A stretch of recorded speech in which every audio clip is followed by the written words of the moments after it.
The original Mass Effect game was described by review outlets as a triumph, a towering achievement, and as the most enthralling space adventure that's ever been created for a video game platform.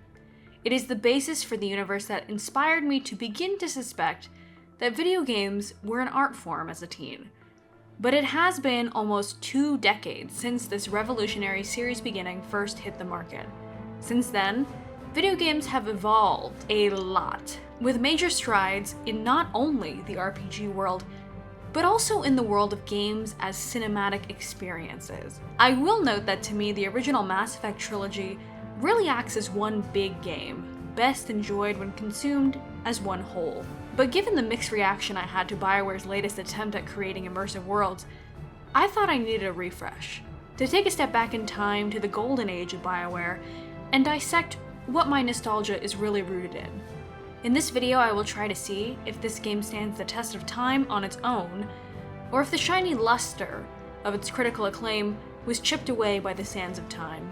We will explore the game as it is in the modern context of gaming to decide if it's worth a first-time play or even a replay for those who are interested in reliving their time with the crew of the Normandy. For the purposes of making this a useful video for people who have never played the game before, I will be talking about the version of the game found in the Legendary Edition re-release, as this is clearly the intended way for modern audiences to enjoy it. This will minorly be different than how some players remember small aspects of the game, but is generally a unanimous improvement. The only situation where I would say you should be playing a not legendary version is if you happen to already have a copy of the game, or if you're a Pinnacle Station DLC supremacist for some reason. If you have never played the games and are interested in exploring the reasons why you should, I have reserved the worst spoilers for a single section of this video. I will reference quests sporadically, but please skip the plot section if you want to go in major plot spoiler blind.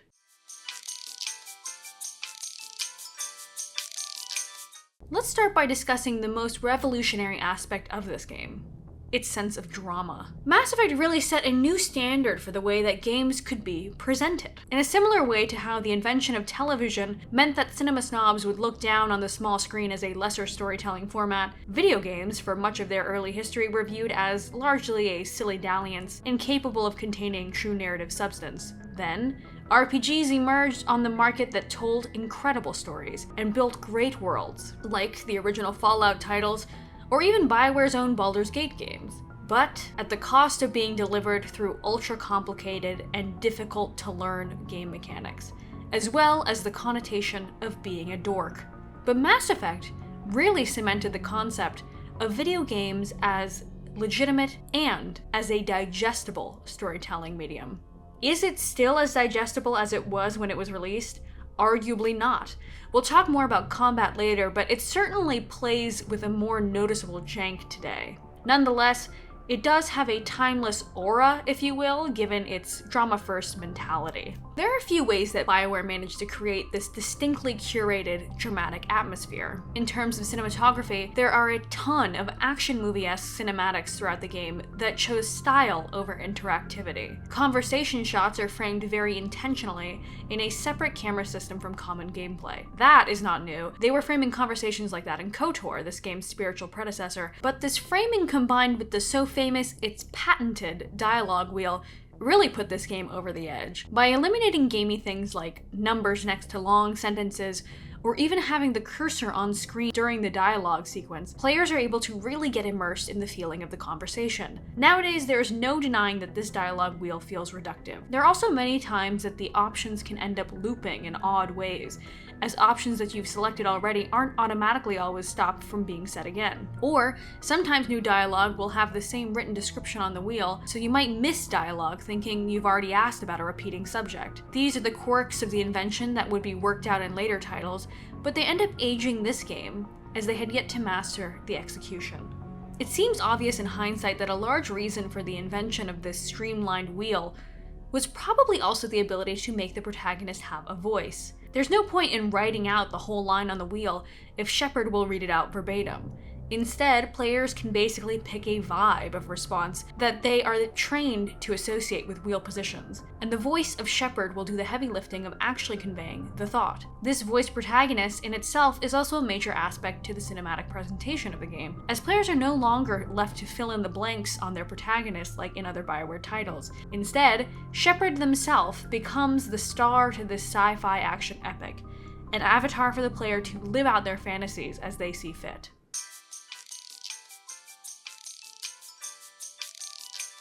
Shepard as a blank slate protagonist is a masterclass example of good old-fashioned fantasy wish fulfillment. From the character creation screen, players are able to establish a background for their Shepard following the game's morality system: Paragon hero of the people, neutral survivor, or the risk-it-all for the mission renegade. But despite this head start in how other characters will respond to your reputation, it is up to the player to dictate with every dialogue option and every action how Shepard develops as a hero. And that's right, you're always a hero. The moral question of this series is not whether or not Shepard will save the day, but instead what they are willing to spend to save it. The beauty of Mass Effect's moral system is that it is often more costly to be a paragon, and that the game world justifies renegade actions as being a quicker means to a more important end. A great example of this is in the instance of attempting to save the colonists of Pharos through tricky gameplay. You must use a limited quantity of specialized grenades and/or melee attacks to get the best paragon outcome. It's much faster to just kill all of the colonists. And in fact, narratively, there is a lot of weight encouraging you to do so that you can get to the point much faster. Of course, in most conversations, it is just a binary choice to be nice or a little bit more direct. And the game mechanics heavily encourage players to pick one side of the moral compass and really commit to it. Playing Paragade, as it's known, is a way to lock players out of the ability to use the full advantages of investing into the dialogue routes. Although it makes sense that Shepard would generally be one or the other, it makes the dialogue feel less organic than non-wheel Bioware game dialogue systems like in Dragon Age Origins, which would actually release after this game. In the end, it makes morale feel more min-maxy than naturalistic. Though at the same time, this iteration of Mass Effect kind of ends up with the most organic feeling dialogue in the trilogy, as the games would come to eventually largely lose that critical neutral option that this game features. But it's probably because they figured out that most players would rather pick an option that fits their preferred Shepard Sona and/or would get them the most points.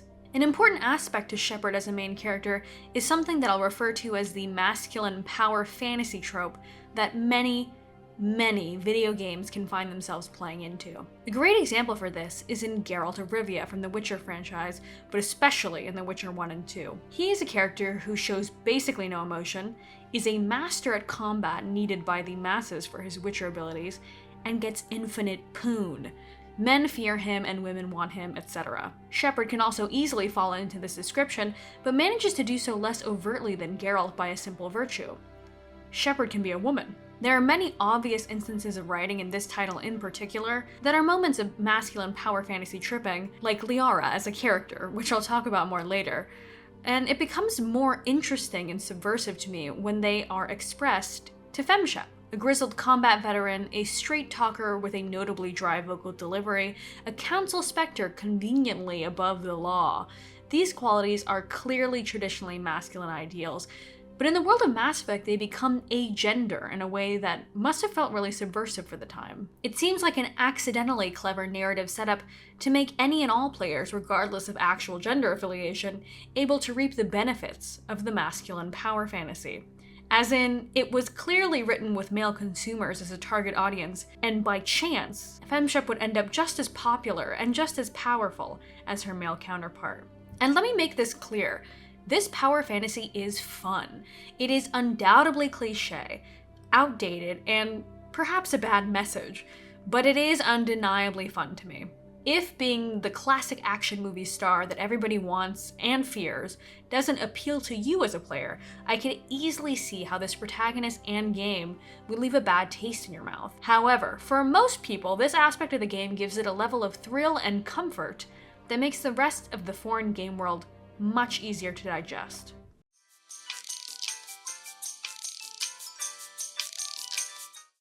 I don't think I've ever played a game that manages to so convincingly and cohesively create an entire universe as this first Mass Effect game. Keep in mind that one could complete a very fulfilling playthrough of this game in only about 20 hours. I've beaten it in 10 in the past. That is basically no time at all in the context of modern game lengths. And yet, in such an extremely short amount of time, this game manages to cram every square inch of its world and conversations with information that adds to the context of the universe of Mass Effect. The companions are a large reason for how this formula works. Despite the background of being a human working for the human military, your ship is filled with representatives of various alien species who are united in your common goal of stopping Saren, but all have the narrative goal of humanizing these literal aliens.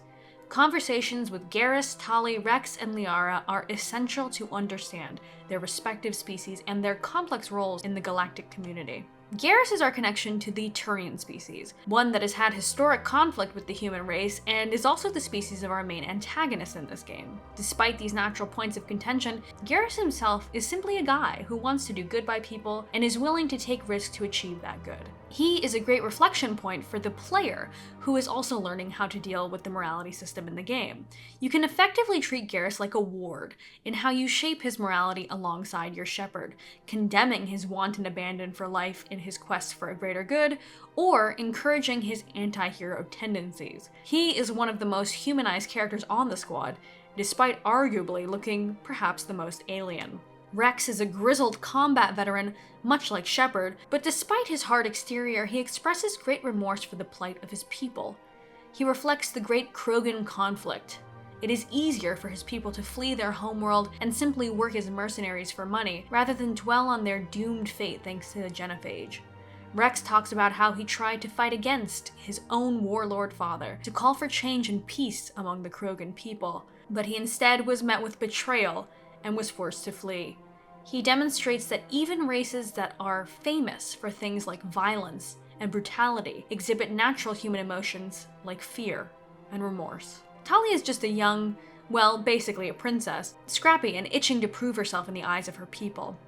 She reflects the Quarian ideal of thinking of family and community above all else, even halfway across the galaxy.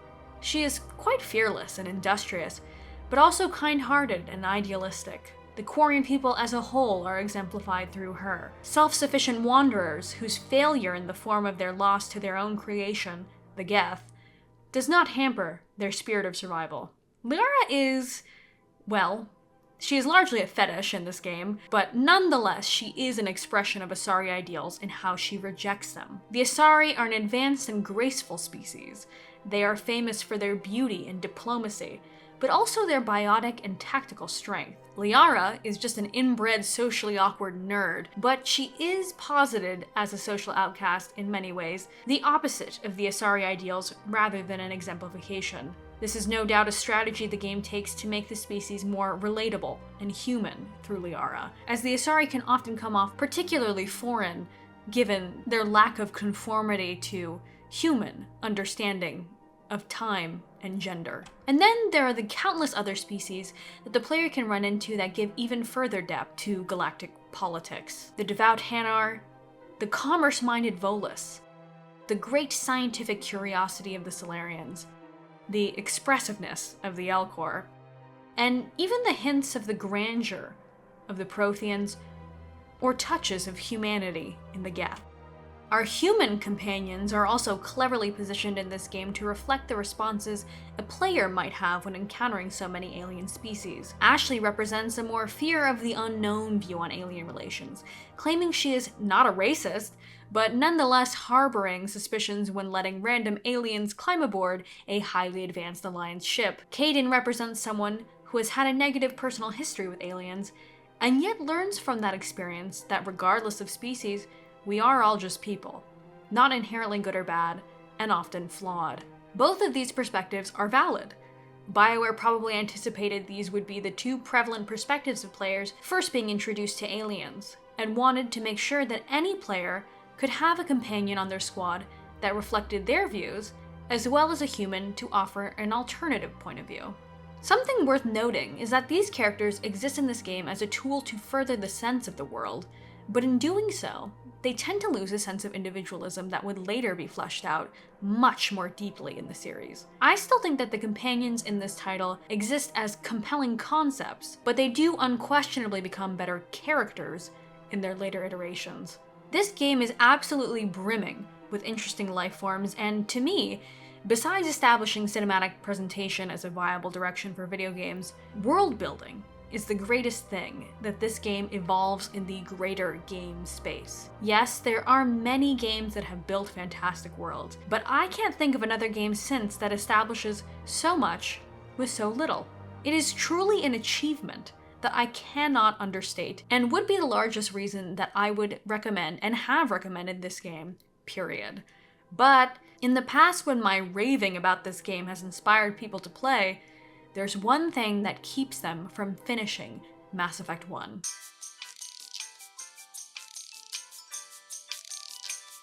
I don't honestly have much to say on the subject of the combat, but it must be addressed. For both modern players, and honestly players even a few years out from this game's release, the most dated thing about playing this game is the combat. Yes, stiff animations and the occasional out-of-place line reading dated this game over time, but the combat is something that largely just feels like it must be endured in the experience rather than enjoyed. It is totally subjective what a player is willing to sit through in terms of combat. I'll say for me personally, I actually always loved playing through the series as a straight-up soldier sniper, and thankfully Legendary Edition brings casual mode, so it's really not so cumbersome if you're not interested in that aspect of the game. I don't think it's that bad, but it's certainly the weakest game of the franchise when it comes to combat mechanics. The weapon overheating idea was logical in theory. I mean, you would think that we would evolve past the need for bullets in 200 years, but in practical terms, it can be very limiting in gameplay. There are a ton of dumb time sinks in all Bioware games, honestly, but in this title, it's not too egregious. The goofy decryption minigame is lame, but largely skippable, and to me, it is actually much more digestible than the dumbass matching game that replaces it in 2. The in-quote RPG mechanics of things like inventory, management, and weapon upgrades and mods are all largely irrelevant to me and are just there for fun, basically. And yes, the Mako does handle horribly. I'm of the general opinion that every second I'm not in dialogue or wandering around some beautiful world in a Bioware game is largely a waste of time. But in this game, they at least have the decency to keep these time wasters fairly compact. Even side questing in the same stock mercenary locations can end up feeling rewarding through narrative payoff and is pretty much totally optional. You are only rewarded in this game for engaging in the side quest content, not punished for missing it. And for that, I am grateful.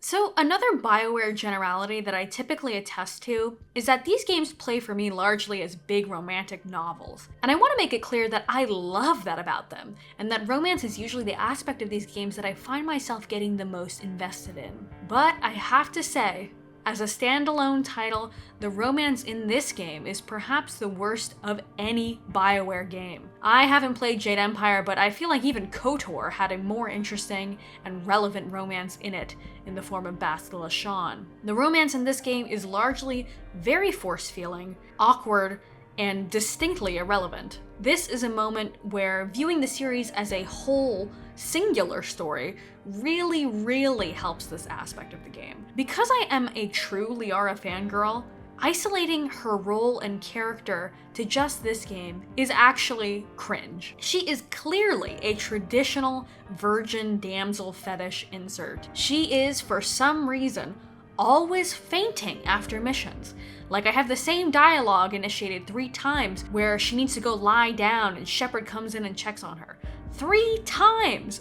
That's crazy, because there are like 5 conversations with these companion characters in the whole game. Then on top of that, she brings up having a crush on me during her second ever Normandy conversation. She admits to this so freely, despite also claiming to be really bad with her words. Then she talks about being a virgin in a totally unprompted conversation about Asari mating. Then she breaks it off, saying that we need to focus on the mission, until shortly after, when we have a sexual encounter that she once again initiates. I'm left dumbfounded replaying this game today. I truly did not remember it being this horrible. It also seems to be a race-wide problem in this game. The Asari are so overly sexualized. Can I mention here that in the Legendary Edition, they add veins to Benesius' boobs? I actually think this is hilarious after they touted getting rid of Miranda's gratuitous butt shots from 2, but that's a tangent. And the Asari consort has sex with you despite having perhaps the least flirtatious line delivery imaginable. Why? And also, why does Liara have human-like markings? Asari don't have hair, so you expect me to believe that she just has eyebrows and freckles? 2 distinctly human features just by chance? I can't imagine more blatant tomfoolery in the alien design department than this. An agender 106-year-old blue hairless person who dedicated her life to remote research of her special interest, who just so happens to have human features, be an untouched, barely legal virgin, who also takes it upon herself to initiate romance for the first time ever despite her demeanor with you, the player. It pisses me off, honestly, and it always has to a degree. She eventually becomes more than a fetish as the series progresses, but as we are talking about only this game, I must point her out as the most egregious sin this game commits, in my opinion. I understand that to a degree, all of these choices were probably made in an attempt to make her as digestible as possible for a speculative human player base, but it ages so dramatically poorly and ends up the most glaring nonsense in this whole title. To touch on the other 2 romances, Kate and Ashley are both fine, depending on taste. All the romances tend to follow an obvious formula and don't get much content. They all feel tacked on in this game and far more enriching in the later titles. Generally, I think characters in romances are subjective, but Liara's character in this game is so heinous, so that's why I have to rant about it.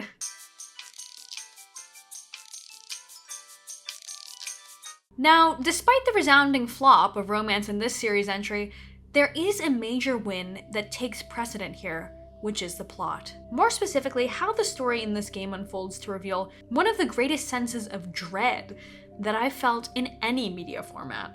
Mass Effect 3 would later take a lot of flack for many reasons on release, but we have to acknowledge that it would be burdened by concluding the story that was so amazingly set up in this game. Shepard and the squad encounter a Prothean beacon on Eden Prime, and in doing so, Shepard is exposed to a strange and undecipherable vision that would eventually piece together as being a Prothean distress call. Throughout the game's run, and through tons of reverent dialogue, the Protheans would be explained as the genius race of aliens that came before us. They commonly get the credit for creating all of the great technology that modern species rely on, like the Mass Relay Network and the Citadel. It was the discovery of other Prothean beacons that propelled many species to the space age, with an initial beacon found on Mars advancing all of human scientific knowledge 200 years. And yet, despite their great achievements, they were wiped out 50,000 years ago, leaving almost no trace of their existence except the technology that they left behind. They are referred to with awe for their seemingly immense galactic unity and scientific advancement, making their demise all the more alluring as a mystery.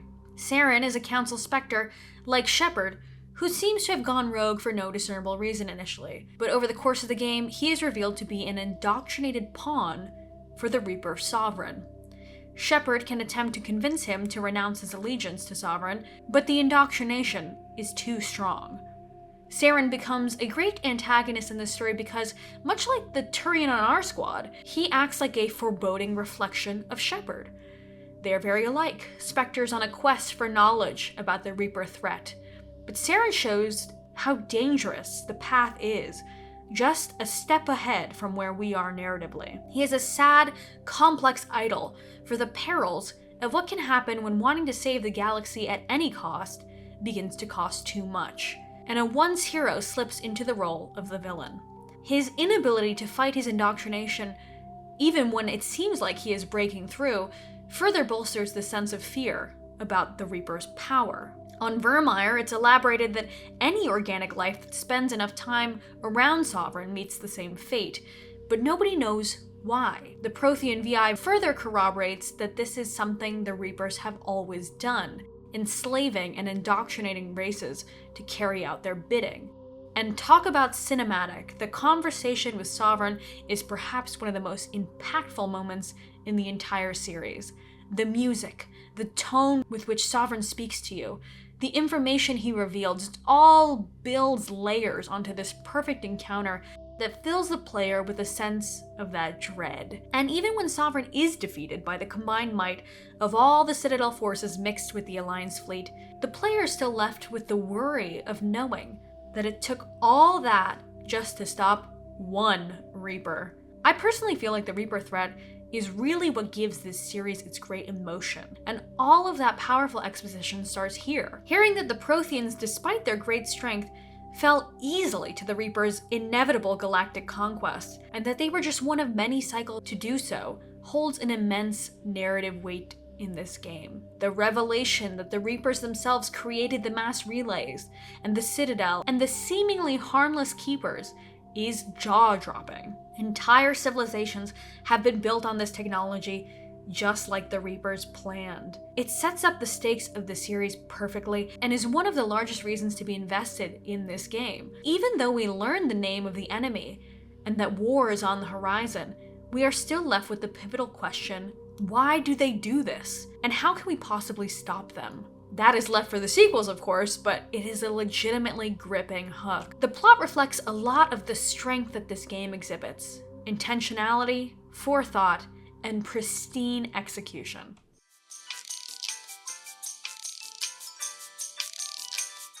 Mass Effect 1 has a lot of jank that comes with being nearly 20 years old. But behind all the goofy stock animations and flimsy combat, there lies a world so brilliantly crafted and realized that it does still warrant a play to this day. The cinematic presentation, streamlined conversation system, and narrative clarity that was crafted by Bioware was unmatched for the time. And today, though it is a short product, it still holds up its greatest moments brilliantly. As the series would go on, the subsequent entries would expand upon the themes explored in this title.